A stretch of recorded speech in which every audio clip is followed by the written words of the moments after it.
Jadi benar-benar kita ada di fase yang tadi saya bilang, kita menikah itu di saat yang tepat dan bertemu dengan orang yang tepat. Kita harus memiliki pengetahuan kapan seharusnya kita ini mampu berkomunikasi yang baik dengan suami.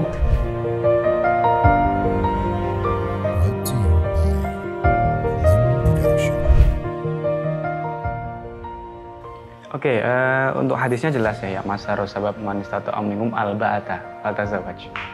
Kalau kita maknai secara letterlek al-ba'ah ya cuma sekedar mas kawin saja, tapi dalam beberapa perspektif al-ba'ata ini ternyata bukan cuma mas kawin saja. Kita harus benar-benar siap secara mental, secara emosional, secara fisik maupun non-fisik, bahkan hal-hal yang lain. Mempersiapkan bagaimana kemudian benar-benar siap, karena banyak orang yang, mohon maaf, menikah cuma memenuhi hasrat saja.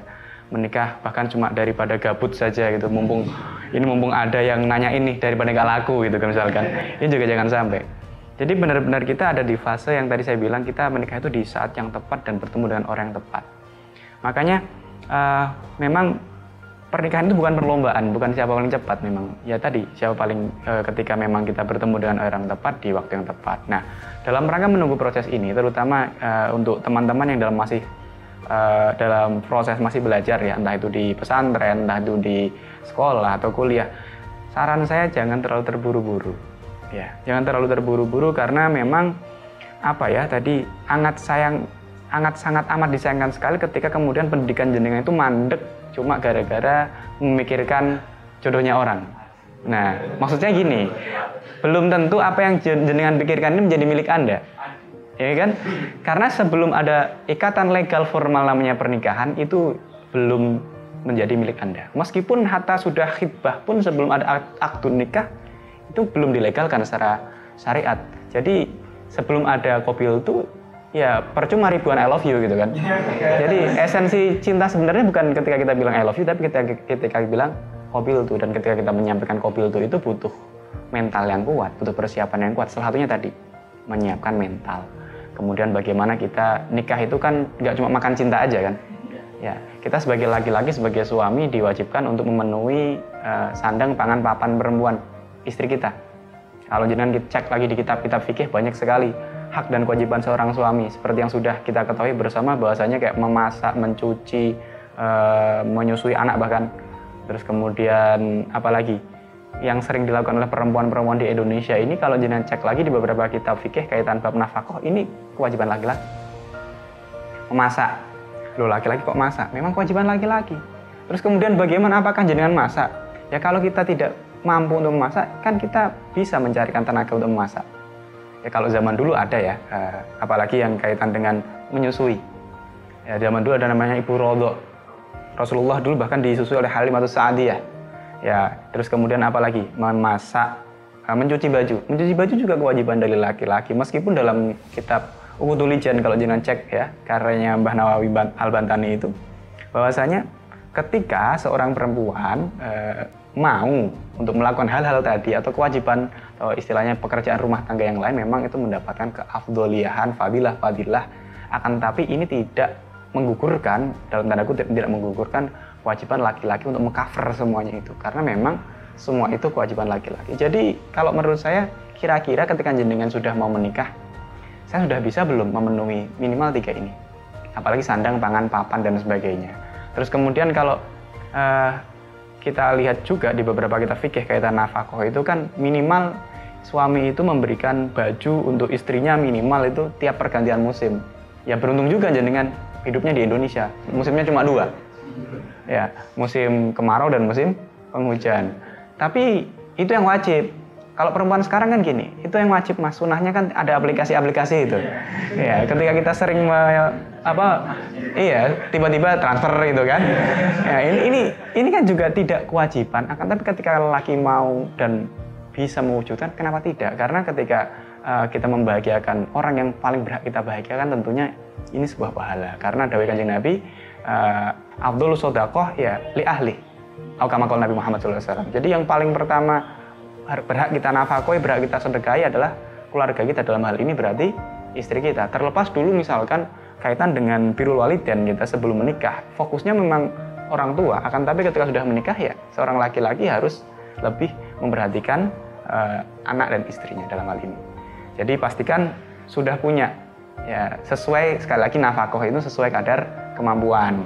Ya minimal mampu mewujudkan mahar, ini secara materi ya. Kemudian nafkah batin, nah ini apalagi ini penting itu. Ya jangan cuma nafkah lahir saja. Ya, jadi kalau kita dapat riwayat seorang perempuan itu lebih baik menawari tiap malam, ya ini pahala surga dan sebagainya. Pun juga harusnya kita berlaku sebaliknya. Kita sewaktu-waktu ketika istri pengen, ya kita harus siap 7 kali 24 jam gitu ya. Ini contoh, ini juga pahala, maksud saya seperti itu. Jadi pastikan mentalnya kita sudah siap, karena di luar sana banyak orang yang menikah cuma siap menjadi pengantin tapi tidak siap menjadi orang tua. Jadi kalau memang sudah siap menikah, pastikan ketika nanti kemudian istri hamil, kita sudah bersiap untuk menjadi seorang bapak, dan ibu sudah siap menjadi, istri sudah siap menjadi seorang ibu, dan bagaimana kemudian membersamai anak dalam proses parentingnya menjadi nanti sampai dewasa. Dan mungkin sebagai orang tua kita tidak boleh bersikap terlalu otoriter, bagaimana kita kemudian membersamai anak, tidak kemudian mengatur anak sesuai kemauan kepribadian dari kita, meskipun semua orang tua pengennya jelas pengen anaknya menjadi anak yang solehah, yang birrul walidain, yang bisa mengantarkan juga sampai nanti ke surga seperti itu. Berat sekali.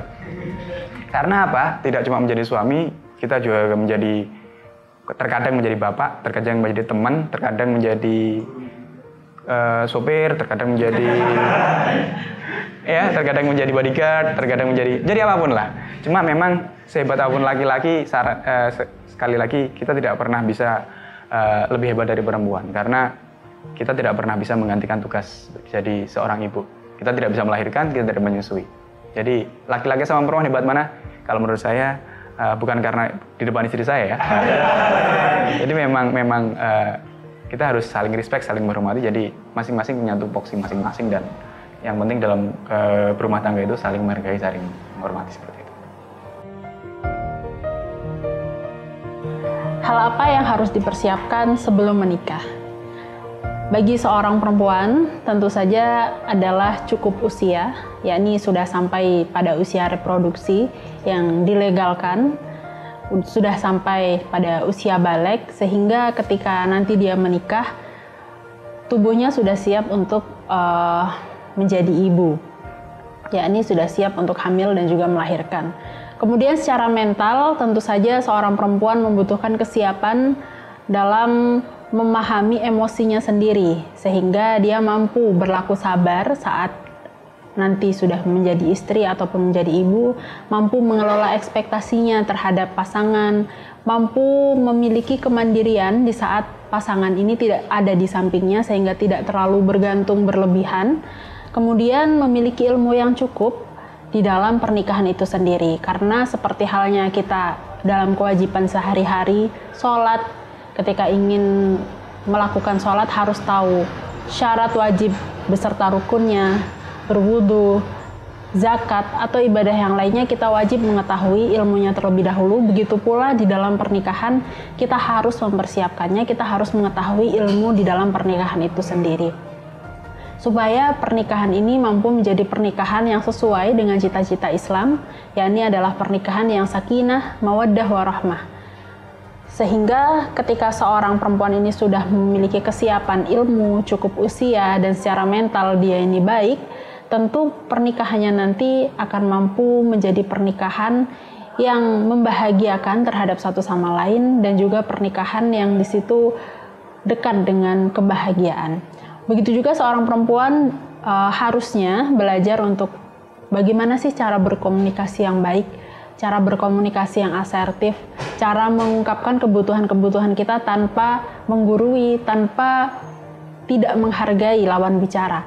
Menginginkan apapun, kita bisa mengungkapkannya dengan baik, kita bisa berbahasa dengan baik, dengan mengatur intonasi, mengatur waktu, kapan sih harusnya kita bisa mengungkapkan keinginan kita pada suami, apa ketika suami pulang kerja, saat dia sedang lelah-lelahnya, atau kapan. Kita harus memiliki pengetahuan kapan seharusnya kita ini mampu berkomunikasi yang baik dengan suami.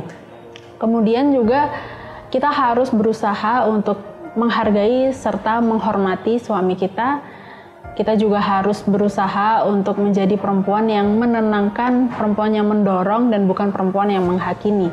Supaya suami kita mampu mengoptimalkan potensinya di dalam hidup, di dalam pekerjaannya, di dalam amaliyahnya atau di dalam perannya untuk kemanfaatan umat misalnya, atau misalkan ketika suami ini memiliki tugas-tugas yang harusnya kita dukung, maka penting kita menjadi seorang perempuan yang suportif, seorang perempuan yang mampu mendukung suaminya mencapai potensi terbaiknya.